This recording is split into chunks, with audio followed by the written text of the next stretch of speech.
दोस्तों नमस्कार, मैं हूं आर्किटेक्ट अशोक गोयल। 3 अक्टूबर को वर्ल्ड आर्किटेक्चर डे के उपलक्ष्य में इम्फाल में एक आर्किटेक्ट्स के साथ बातचीत में काउंसिल ऑफ आर्किटेक्चर के एक पदाधिकारी ने बहुत सारी बातों का जिक्र किया, बहुत सारी बातों का खुलासा किया। उसमें से कुछ मुख्य बातों पे मैं यहाँ पर चर्चा कर रहा हूं। बार बार आर्किटेक्ट्स ने वहां पर यह सवाल उठाया कि जो नॉन आर्किटेक्ट्स प्रैक्टिस कर रहे हैं आर्किटेक्चर की तरह, काउंसिल ऑफ आर्किटेक्चर उस मामले में क्या कर रही है। आर्किटेक्ट्स ने यह सवाल उठाया कि बहुत सारी फर्म्स आर्किटेक्चर सर्विसेज की क्षेत्र में घुसी हुई हैं, आर्किटेक्चर सर्विसेज प्रोवाइड कर रही हैं, भवन निर्माण कर रही हैं, इमारतें बना रही हैं। इस पर काउंसिल ऑफ आर्किटेक्चर क्या कर रहे हैं। यह सवाल भी उठा कि सरकारी महकमों में आर्किटेक्ट की पोस्ट पे नॉन आर्किटेक्ट्स कैसे काम कर रहे हैं। इस पे सरकार या काउंसिल का क्या रुख है। यह मामला भी सामने आया कि बहुत सारी बड़ी फर्म्स युवा आर्किटेक्ट्स को एम्प्लॉय कर लेती हैं, उनसे दस्तखत करा लेती हैं प्लान्स के ऊपर, ड्राइंग्स के ऊपर, और इस तरीके से आर्किटेक्चर वर्क को प्रोक्योर करने में कामयाब हो जाती है। यह मामला भी सामने आया कि कैसे सरकार जो है एम्पैनलमेंट के नाम पे या सरकारी संस्थाएं, local bodies, municipal committees, development authorities empanelment के नाम पे आर्किटेक्ट से पैसे वसूल रही हैं। तो इसमें काउंसिल ऑफ आर्किटेक्चर क्या करने वाली है, क्या उसका रुख है। जो सबसे विचित्र बात सामने आई, जिसमें मेरी घोर आपत्ति और हमेशा से रही है, वो थी लाइसेंस टू प्रैक्टिस यानी एग्जिट एग्जाम की। काउंसिल के इस बड़े पदाधिकारी ने एक बात कही कि हम बहुत सारे कंट्रीज के साथ एमओयू साइन करने का प्रयास कर रहे हैं और उन कंट्रीज के, उन संस्थाओं का यह कहना है कि क्योंकि आपके देश में लाइसेंस टू प्रैक्टिस या एग्जिट एग्जाम नहीं होता, इसलिए हम आपसे इस तरीके का एमओयू साइन नहीं करेंगे। उन देशों की इन संस्थाओं ने कहा कि आपके देश में बहुत सारे आर्किटेक्ट्स हैं और किसी का भी आपने इस तरीके का एग्जिट एग्जाम या प्रोफेशनल प्रैक्टिस एग्जाम नहीं लिया। यह एक बड़ी शर्मनाक और विचित्र बात है कि हम विश्व में अधिकतर देशों से ज्यादा बड़ी संख्या आर्किटेक्ट्स की लेके बैठे हैं और हम छोटे मोटे देशों के साथ एमओयू साइन करने को तैयार बैठे हैं, और वो हमारा इस चीज पे ऑब्जेक्शन कर रहे हैं कि आपके नियम कायदे वो क्यों नहीं है जो हमारे नियम कायदे हैं। हमें क्या जरूरत पड़ी है कि उनके नियम कायदों का पालन करें। क्या उनकी परिस्थितियां हमारी परिस्थितियां सेम है? क्या 5 साल की आर्किटेक्चर की पढ़ाई पर आपको भरोसा नहीं है? क्या 5 साल में लिए गए 50 इम्तिहानों पर आपको भरोसा नहीं है?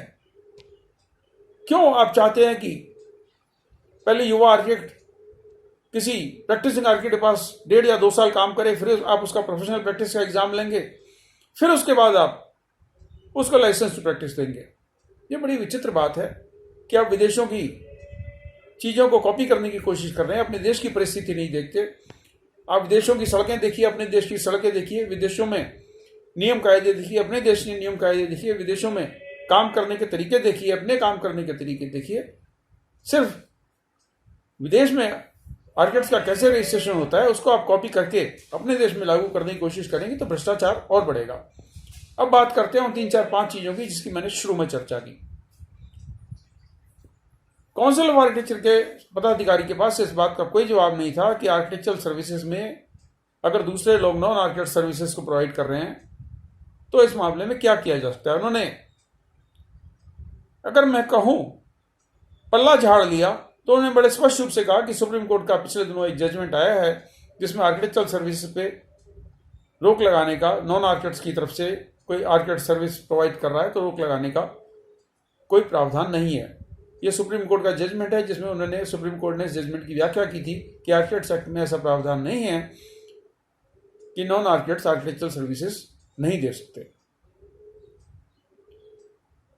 इस पदाधिकारी ने अधिकतर बातों से, उनके जो जवाब थे इस काउंसिल के पदाधिकारी के, वो इवेसिव जवाब थे। उसने ये कहा कि आर्किटेक्ट सेक्टर में आर्किटेक्चरल सर्विसेज पे आर्किटेक्ट्स के एकाधिकार का हम सबको मिलजुल कर प्रयास करना चाहिए। ये एक बड़ा विचित्र जवाब है। हम लोग मिलजुल कर किस तरीके से प्रयास कर सकते हैं? देखिए, जब तक आर्किटेक्ट सेक्टर में अमेंडमेंट नहीं होगा, जब तक ये जो सुप्रीम कोर्ट का जजमेंट है वो जारी रहेगा। एक और बात उन्होंने कही कि सुधीर वोरा ने हाई कोर्ट में केस डाला था कि जो फर्म आर्किटेक्ट जिनमें नहीं है, जो आर्किटेक्ट्स की तरह रजिस्टर्ड नहीं है, उनको काम करने से रोका जाए, और हाई कोर्ट ने विपरीत जजमेंट दिया था। और काउंसिल के इस पदाधिकारी ने बताया कि डबल बेंच के सामने हमने उस जजमेंट को चुनौती दी है जिसमें हाई कोर्ट ने कहा था कि नॉन आर्किटेक्ट्स भी आर्किटेक्ट की तरह काम कर सकते हैं, क्योंकि आर्किटेक्ट्स एक्ट में ऐसा कोई रोक नहीं है, बंदिश नहीं है। लेकिन साथ में उन्होंने ये राइटर भी जोड़ दिया कि सुप्रीम कोर्ट के नए जजमेंट के अनुसार हमारा डबल बेंच के सामने रखा गया मामला कमजोर पड़ता है। ये एक बड़ी विचित्र परिस्थिति है कि नॉन आर्किटेक्ट्स आर्किटेक्चर की तरह प्रैक्टिस कर रहे हैं। जो अमेंडमेंट लाने का प्रयास किया जा रहा है, जो 4-6 लाइन का अमेंडमेंट भेजा गया है सरकार को, उसमें और ढेर सारी चीजें होनी चाहिए थी, किसी चीज का उल्लेख नहीं है। और इस 4-6 लाइन के अमेंडमेंट का इंजीनियर्स की लॉबी पुरजोर विरोध कर रही है। तो कोशिश ये रहनी चाहिए थी कि इंजीनियर्स को अपने साथ लेके इस क्षेत्र में जितने भी क्वालिफाइड लोग सक्रिय हैं भवन निर्माण के क्षेत्र में, उन सबको साथ लेके जॉइंट एफर्ट किया जाए। कम से कम ये सुनिश्चित हो जाए कि भवन निर्माण के क्षेत्र में क्वालिफाइड इंजीनियर्स और क्वालिफाइड आर्किटेक्ट ही काम कर पाए। अभी तो ये सिचुएशन है कि कोई भी ऐसी संस्था भी आर्किटेक्चरल सर्विसेज प्रोवाइड कर सकती है जिसका मालिक ना तो आर्किटेक्ट हो, ना इंजीनियर हो, ना उसके पास आर्किटेक्चर या इंजीनियरिंग की कोई प्रॉपर क्वालिफिकेशन हो। कोई भी लाला जी, कोई भी गुप्ता जी, वर्मा जी, शर्मा जी, उनके पास 4 पैसे हैं, वो लोगों को एम्प्लॉय कर सकते हैं और अपनी फर्म खड़ी कर सकते हैं और आर्किटेक्ट्स को हायर कर सकते हैं, इंजीनियर्स को हायर कर सकते हैं, वो सरकारी ठेके प्रोजेक्ट ले सकते हैं। और ये हो भी रहा है। सरकार में कंसल्टेंट की मांग की जाती है, आर्किटेक्ट्स की मांग नहीं की जाती। इस बारे में भी वहां पर आर्किटेक्ट ने सवाल उठाया, जिसका काउंसिल के इस पदाधिकारी के पास कोई प्रॉपर आंसर नहीं था। मेरा इंडियन इंस्टीट्यूट ऑफ आर्किटेक्ट के सदस्यों से निवेदन है कि वर्ल्ड आर्किटेक्चर डे पे इस गंभीर मामले पर विचार करें, काउंसिल ऑफ आर्किटेक्चर के साथ संवाद स्थापित करें। काउंसिल ऑफ आर्किटेक्चर के एग्जीक्यूटिव कमेटी में भी आईआईई के हमारे सदस्य हैं, उनके साथ मीटिंग्स आयोजित करें और उस मीटिंग्स का लाइव प्रसारण फेसबुक पे डालें, ताकि देश भर के अन्य आर्किटेक्ट भी सुन सकें, समझ सकें कि इंडियन इंस्टीट्यूट ऑफ आर्किटेक्ट के पदाधिकारी क्या कर रहे हैं, काउंसिल के पदाधिकारी क्या कर रहे हैं, क्या कोई नया रास्ता निकल सकता है, क्या कोई मार्ग निकल सकता है।